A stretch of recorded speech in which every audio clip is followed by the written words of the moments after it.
इसमें अमित शाह साहब जेल जाएंगे, इसमें मोदी जी जेल जाएंगे, इसमें मोहन भागवत जी जेल जाएंगे, इसमें नड्डा जी जेल जाएंगे, इसमें वो सारी शेल कंपनियां अडानी अडवाणी की वो और अडानी और अंबानी की जेल जाएंगी।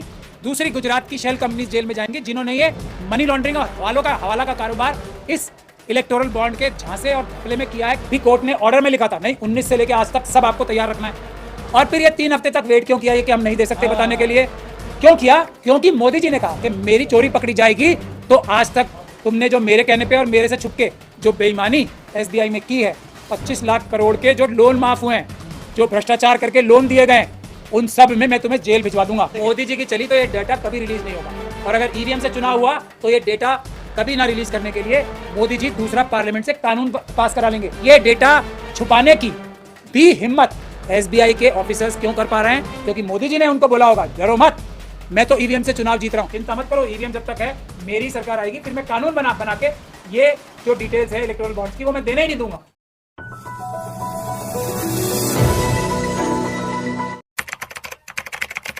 कोर्ट का फैसला आया जिसमें चुनावी चंदा उसकी जानकारी देनी थी आज एसबीआई को कल, लेकिन एसबीआई फिर कोर्ट में पहुंच गई और उन्होंने समय मांग लिया जून तक का। इसके पीछे क्या साजिश है? कल डाटा पेश करना है और आज उन्होंने समय मांगा कोर्ट से। चोर जब चोरी करता है तो उस पर पर्दा डालने की कोशिश तो करता ही है ना, और जो चोर के साथी चोर होते हैं उनसे आराम से पर्दा डालवाने की कोशिश करता है। आपको लोगों को याद होगा जब ये 15 फरवरी को ऑर्डर आया था, मैंने तभी ये बोला था ये 5 मिनट का काम है, सुप्रीम कोर्ट ने 3 हफ्ते का टाइम दिया है, इसका मतलब ये नहीं कि 3 हफ्ते का वेट किया जाएगा। 5 मिनट का काम है, कंप्यूटराइज्ड है, एसबीआई बैंक है, इतना बड़ा दुनिया का सबसे बड़े बैंकों में से एक बैंक है एसबीआई। इसमें हजारों प्रोफेशनल्स काम करते हैं, हजारों, लाखों लोग नौकरी करते हैं लेकिन हजारों प्रोफेशनल्स काम करते हैं और हजारों कंप्यूटर प्रोफेशनल्स काम करते हैं। और एसबीआई एक अकेली बैंक है जिसको ये जिम्मेदारी मोदी जी ने, बीजेपी ने, आरएसएस की सरकार ने दी थी कि इलेक्टोरल बॉन्ड्स कोई भी और सरकारी बैंक या प्राइवेट बैंक नहीं बनाएगा, सिर्फ एसबीआई बनाएगा। एसबीआई वही बैंक है जिसके चेयरमैन साहब, ऐसी रिपोर्ट्स आई हैं, जब मोदी जी पहली बार ऑस्ट्रेलिया गए थे तो उनके चेयरमैन साहब मोदी जी और अडानी जी के साथ वहां गए थे और एक कोल माइन का सौदा हुआ था वहां पे, टेंडर अडानी जी ने लिया था। वो टेंडर के लिए वहां बहुत बड़ा एक आंदोलन हुआ और वो टेंडर अब कैंसिल हुआ बताया जाता है ऑस्ट्रेलिया में, जो अडानी जी ने घपला करके टेंडर, मोदी जी ने जब एसबीआई के चेयरमैन को इस हद तक नीचे ला दिया कि वो अडानी जैसे एक बेईमान बिजनेसमैन को लोन दिलवाने के लिए, लोन साइन कराने के लिए ऑस्ट्रेलिया ले गए, तो किस प्रकार के चेयरमैन नियुक्त होते हैं, उसी प्रकार के जिस प्रकार के इलेक्शन कमीशन में मेंबर्स अपॉइंट करते हैं मोदी जी, जो ईवीएम की चोरी करते हैं और करवाते हैं मोदी जी से। तो ये आप लोगों ने सही सवाल पूछा, हमने भी तब बताया था कि ये तुरंत जो करने वाला काम था, 3 हफ्ते का टाइम सुप्रीम कोर्ट ने देके, एक गलती की मैं समझता हूं 5 सुप्रीम कोर्ट के जजेस ने भी, उन्होंने सोचा शायद अभी भी भारत में कानून और संविधान का राज बाकी है और एसबीआई के लोग ईमानदारी से 3 हफ्ते तक तो कम से कम दे ही देंगे ये सारी डिटेल्स। ये डिटेल्स क्या है? इसमें अमित शाह साहब जेल जाएंगे, इसमें मोदी जी जेल जाएंगे, इसमें मोहन भागवत जी जेल जाएंगे, इसमें नड्डा जी जेल जाएंगे, इसमें वो सारी शेल कंपनियां अडानी अडवाणी की वो और अडानी और अंबानी की जेल जाएंगी।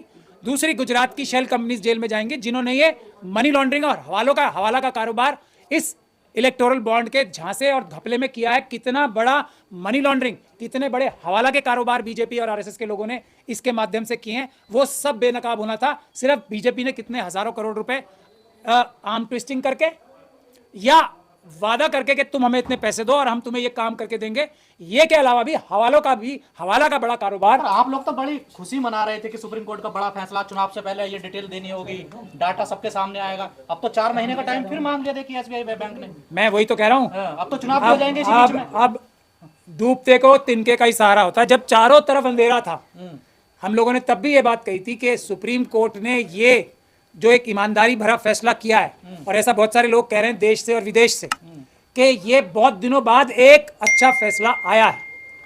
लेकिन तब भी लोगों ने कहा था कि मोदी जी और जो ये बीजेपी और आरएसएस है, ये कुछ ना कुछ बेईमानी घपला करके इसको नहीं पूरा करेंगे, क्योंकि ये लोग चोर हैं और चोरी करने में एक्सपर्ट हैं। वही काम इन्होंने किया। लेकिन ये एक बड़ा अपराध किया है एसबीआई के उन ऑफिसर्स ने, मैं एसबीआई बैंक को बुरा नहीं कह रहा हूँ, एसबीआई बैंक के उन ऑफिसर्स ने जिन्होंने मोदी जी, बीजेपी, अमित शाह जी के कहने से ये चोरी की साजिश जो चल रही है देश में, उसको छुपाने की कोशिश की है।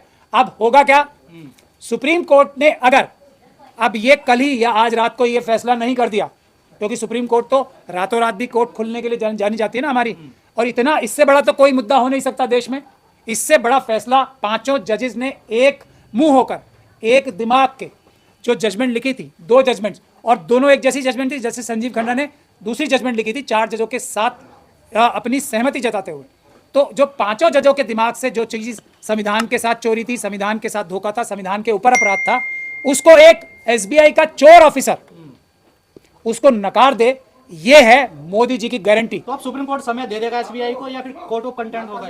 ये कंटेम्प्ट ऑफ कोर्ट की बात मैं आपसे कह रहा हूं कि अगर इस मामले को रफा दफा करने की कार्रवाई करवानी है, इस मामले के ऊपर पानी डालने की कार्रवाई करनी है, तो court of contempt of court का नाम भी लेना चाहिए हमें। अब सुप्रीम कोर्ट के लिए जो हमारी समझ से और जो किसी भी समझदार वकील की समझ से, देश के ही नहीं विदेशों के भी, जो बात निकल के आती है, तुरंत सुप्रीम कोर्ट के इन अफसरों के खिलाफ एफआईआर दर्ज करानी चाहिए। एसबीआई, मैं सुप्रीम कोर्ट को तुरंत एसबीआई के उस अधिकारी, उन भ्रष्ट अधिकारियों के खिलाफ एफआईआर दर्ज करानी चाहिए पीएमएलए के under, prevention of money laundering के तहत, और उसको ईडी को, सीबीआई को डायरेक्ट करना चाहिए, एनआईए को डायरेक्ट करना चाहिए कि उन अफसरों को पकड़ो, उनका इंटेरोगेशन करो रिमांड लेके, और उनसे पता करो कि बीजेपी और आरएसएस के किन और जो अधिकारी हैं उनके साथ मिलके आपने ये इतनी बड़ी चोरी, हजारों करोड़ की हवाला की चोरी, पैसे की चोरी, करप्शन की चोरी छिपाई। एसबीआई ने कहा 22,000 कुछ जो इलेक्ट्रल बॉन्ड खरीदे गए हैं, उन्हें हमें एक साथ मैच करने में टाइम लगेगा, कुछ हमारी बॉम्बे की ब्रांच में है, तो ऐसे कुछ वो समय मांग रहे हैं, कुछ रीजन बता रही है ना एसबीआई। देखिए,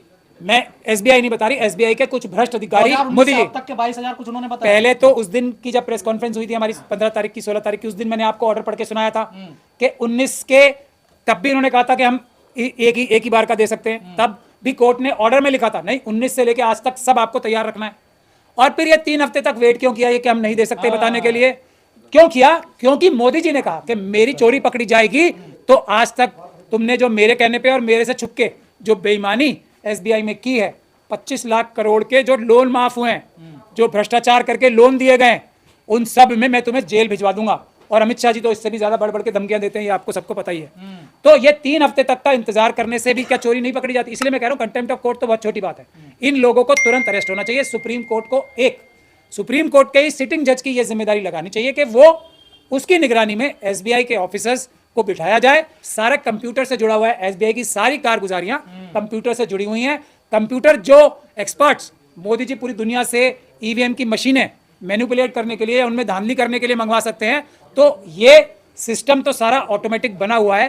किसने क्या बॉन्ड लिया, किस कौन बेनिफिशियरी रहा है, तो क्लिक ऑफ अ बटन पे 5 मिनट के अंदर अंदर आ सकता है।